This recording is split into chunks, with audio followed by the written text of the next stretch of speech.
विद्यार्थ्यांवर palette gun चालवण्याचे आदेश कोणी दिले? गृहमंत्र्यांच्या आदेशाशिवाय कारवाई होत नाही. राहुल गांधींचा अमित शहांवर गंभीर आरोप. तर राहुल गांधींनी माफी मागावी अन्यथा आरोप सिद्ध करावे. किरेन रिजिजू आक्रमक.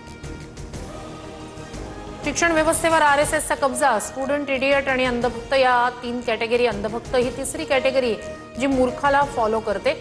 राहुल गांधींच्या वक्तव्यानंतर लोकसभेत गदारोळ. राहुल गांधींनी लोकसभेत असंसदीय भाषा वापरली. किरेन रिजिजूंचा आरोप. राजनाथ सिंह यांच्याकडून असंसदीय शब्द कामकाजातून काढण्याची मागणी. मनोज जरांगेंनी पुन्हा आंदोलनाचं हत्यार उपसलं. 29 ऑगस्टला निर्णायक आंदोलनाची घोषणा.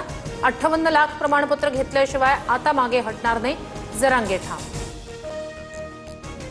सुनील तटकरे आपल्या बॉसला भेटले. त्यांचा पक्ष हा मोदी शहांचा. तटकरेंच्या मोदी शहांच्या भेटीवर संजय राऊतांचं टीकास्त्र. पुणे महापालिकेसमोर युवक काँग्रेसचं आंदोलन. अन्न आणि औषध निरीक्षक भरतीच्या पेपरफुटी प्रकरणी काँग्रेस आक्रमक. महापौरांचा निकटवर्तीय सहभागी असल्याचा आरोप. मोशी कचरा डेपो दुर्घटनेप्रकरणी मुख्य अभियंत्यासह 3 बडे अधिकारी निलंबित.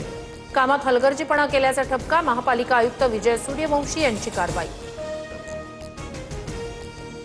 कोळसा घोटाळा प्रकरणी मनमोहन सिंग यांना क्लीन चिट. माजी पंतप्रधान मनमोहन सिंग यांना बजावलेलं समन्स रद्द. सर्वोच्च न्यायालयानं सीबीआयचा क्लोजर रिपोर्ट स्वीकारला. आसाममध्ये पुराचं थैमान. 24 तासात 7 जणांचा मृत्यू. 3 लाखाहून अधिक नागरिक बाधित. आसाममध्ये 81 शिबिरं सुरू. पुरामुळे 45,300 हेक्टरवरील शेती पिकाचं नुकसान. कॉमनवेल्थ गेम्समध्ये भारताच्या खात्यात 2 गोल्डसह एकूण 12 मेडल्स. धावपटू गुलवीरला सिल्वर मेडल.